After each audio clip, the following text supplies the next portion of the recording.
As a patient is finishing their visit, it's very important that we capture how they responded to the visit that day.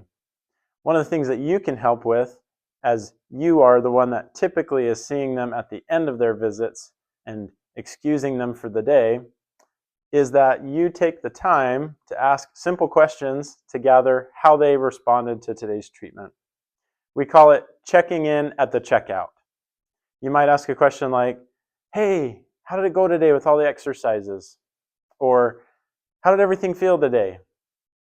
One thing that I always encourage exercise specialists to do is to praise the hard work and effort of each patient.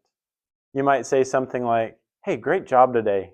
I saw you working really hard. Or, I could tell some of those were challenging for you.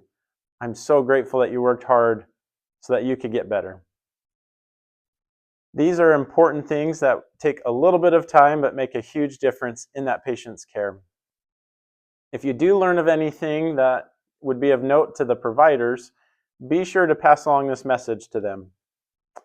For example, a patient might say something like, yeah, I was actually a little bit sore, especially on this exercise. You could either do this verbally by walking over and telling the provider, or you could place a sticky note on their chart and write it down so that the provider can see it as they're documenting their note later on. Whatever method you choose, it's important that we let the patients know that we care about how they're responding and that we let the providers know so that we can take action when necessary to make adjustments so that the patient feels like they are in our care and that we love and care about them.